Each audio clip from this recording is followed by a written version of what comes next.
कार्यपत्रिका 4 में आप सबका अभिनंदन है। कहानियाँ सुनना हम सबको पसंद है। पिछली कार्यपत्रिका में हमने कहानी बात अठन्नी की प्रारंभ की थी। आइए अब तक पढ़ी गई कहानी का एक बार पुनः अवलोकन करते हैं। सबसे पहले अगर आपको याद हो तो हमने मुख्य पात्रों के बारे में जानकारी हासिल की थी। बाबू जगत सिंह जो कि एक इंजीनियर हैं, रसीला उनके यहाँ नौकरी करता है, शेख सलीमुद्दीन जो कि जिला मजिस्ट्रेट हैं, रमज़ान उनके यहाँ नौकरी करता है। बाबू जगत सिंह को मिठाई का शौक़ है जबकि शेख साहब को फलों का शौक़ है।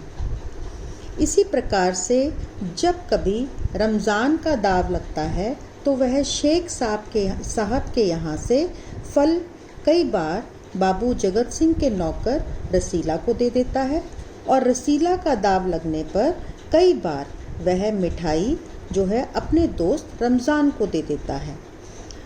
बाबू जगत सिंह और सलीमुद्दीन दोनों आपस में मित्र हैं और दूसरी ओर रसीला और रमज़ान दोनों आपस में मित्र हैं। रसीला की तनख्वाह केवल 10 रुपये है जिसके कारण उसे आर्थिक तंगी का सामना करना पड़ता है। उसका परिवार गांव में रह रहा है। कई बार उसने अपने मालिक से तनख्वाह बढ़ाने की बात की परंतु बाबू जगत सिंह ने साफ इनकार कर दिया।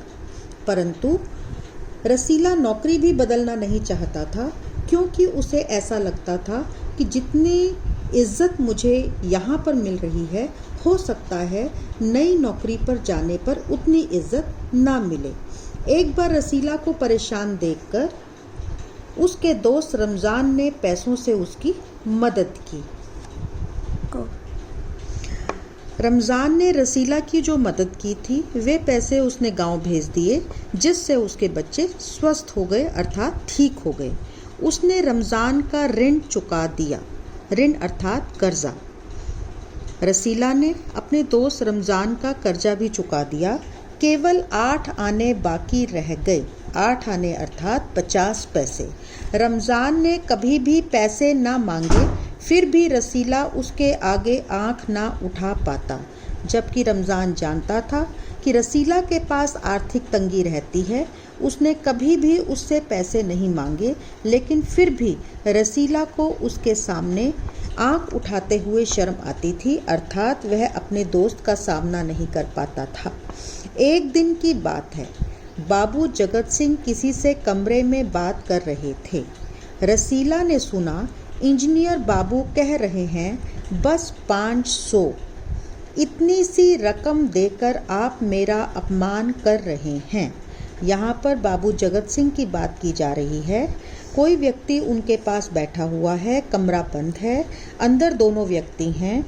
बाहर से रसीला ने सुना कि इंजीनियर बाबू किसी व्यक्ति से ये कह रहे थे कि आप केवल मुझे 500 रुपये दे रहे हैं, यह मेरा अपमान है, हुजूर मान जाइए। ये दूसरा व्यक्ति जो बाबू जगत सिंह के साथ बैठा हुआ है उसने कहा हुजूर अर्थात साहब कि साहब मान भी जाइए। आप समझे आपने मेरा काम मुफ्त किया है।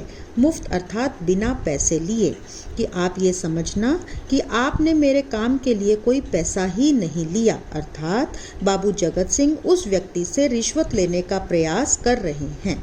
रसीला समझ गया कि भीतर रिश्वत ली जा रही है। रिश्वत अर्थात घूस। अब रसीला को उन दोनों की बातचीत से यह समझ आ गया कि अंदर रिश्वत देने और रिश्वत लेने की बात की जा रही है अर्थात बाबू जगत सिंह रिश्वत ले रहे हैं और व्यक्ति उन्हें रिश्वत देने का प्रयास कर रहा है। सोचने लगा रुपया कमाने का यह कितना आसान तरीका है। मैं सारा दिन मजदूरी करता हूँ तब महीने भर बाद 10 रुपये हाथ आते हैं।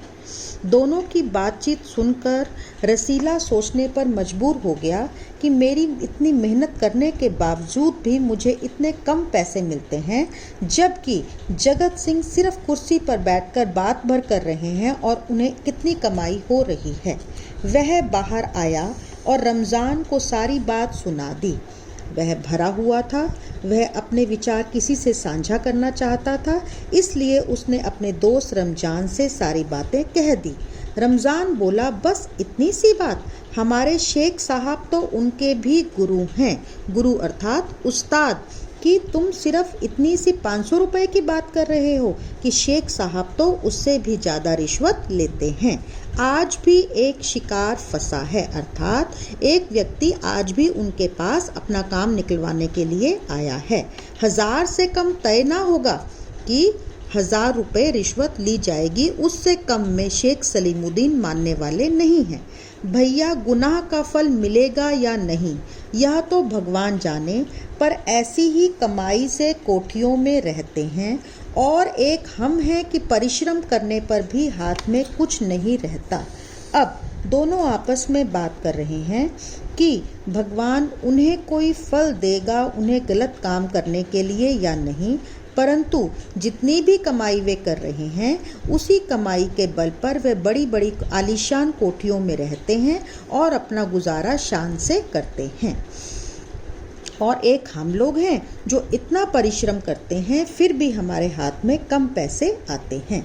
रसीला सोचता रहा, मेरे हाथ से सैकड़ों रुपए निकल गए पर धर्म ना बिगड़ा, अर्थात कि मैंने जगत सिंह के यहाँ आने वाले आदमियों से कितने ही पैसे लिए और सेठ जी को पकड़ा दिए, परंतु मैंने कभी भी गलत नहीं सोचा। धर्म ना बिगड़ा अर्थात कभी भी गलत काम के बारे में नहीं सोचा। एक एक आना भी उड़ाता अर्थात चोरी करता। यदि मैं एक एक पैसा भी चोरी करता तो काफ़ी रकम जुड़ जाती, अर्थात काफ़ी पैसे कमा लेता, जोड़ लेता। इतने में इंजीनियर साहब ने उसे आवाज़ लगाई। अभी वह अपने ख्यालों में खोया ही हुआ था कि इंजीनियर साहब की आवाज़ आई। रसीला दौड़कर 5 रुपए की मिठाई ले आ। उन्होंने रसीला को 5 रुपए की मिठाई लाने के लिए कहा। रसीला ने 4.5 रुपए की मिठाई खरीदी और रमज़ान को अठन्नी लौटाकर समझा कि कर्ज उतर गया। अंदर बैठे व्यक्ति और जगत सिंह की बात सुनकर रसीला का मन भी जो है वह बेईमान हो गया। उसने उस 5 रुपए में से 4.5 रुपए की मिठाई खरीद ली और 50 पैसे जो रमज़ान को वापस करने रहते थे वह उसने उसे लौटा दिए और समझा कि मैंने उसका सारा कर्ज चुका दिया। बाबू जगत सिंह ने मिठाई देखी तो चौंक उठे। जैसे ही बाबू जगत सिंह ने रसीला द्वारा लाई गई मिठाई को देखा तो वह हैरान हो गए। यह मिठाई 5 रुपए की है। उन्होंने रसीला से प्रश्न किया कि क्या तुम 5 रुपए की मिठाई लाए हो? हुजूर 5 की ही है। आगे से रसीला ने कहा कि हाँ, मैं 5 रुपए की ही लाया हूँ। रसीला का रंग उड़ गया, क्योंकि उसने कभी झूठ नहीं बोला था, इसलिए वह घबरा गया। बाबू जगत सिंह समझ गए। उसके चेहरे के हाव भाव देखकर बाबू जगत सिंह को यह समझ आ गया कि रसीला झूठ बोल रहा है। उन्होंने रसीला से फिर पूछा। रसीला ने फिर वही दोहराया। रसीला के मुंह पर एक तमाचा मारा। यह सुनकर बाबू जगत सिंह को गुस्सा आ गया और उन्होंने रसीला के मुंह पर एक जोर से थप्पड़ मारा और कहा, चल मेरे साथ जहाँ से लाया है कि जहाँ से तुम ये मिठाई लाए हो, आओ उसी हलवाई के पास चलते हैं। हुजूर झूठ कहूँ तो। रसीला अपनी बात को सच प्रमाणित करने का प्रयास कर रहा है। वह जगत सिंह से कहता है कि मैं झूठ नहीं बोल रहा हूँ। रसीला ने अभी अपनी बात पूरी भी ना की थी कि इंजीनियर बाबू चिल्लाए। अभी रसीला अपनी बात पूरी करने का प्रयास कर ही रहा था, अपने आप को सच साबित करने की कोशिश कर ही रहा था कि इंजीनियर बाबू को उस पर गुस्सा आया और वो जोर से चिल्लाए, अभी सच और झूठ का पता चल जाएगा, कि अभी पता चल जाएगा तुम झूठ बोल रहे हो या सच बोल रहे हो। अब सारी बात हलवाई के सामने ही कहना, वहीं पर जाकर सच और झूठ का फैसला होगा। आज हम यहीं तक पढ़ेंगे। इसके बाद का पाठ जो है अगली कार्यपत्रिका में पढ़ेंगे। जितना पढ़ा गया पाठ है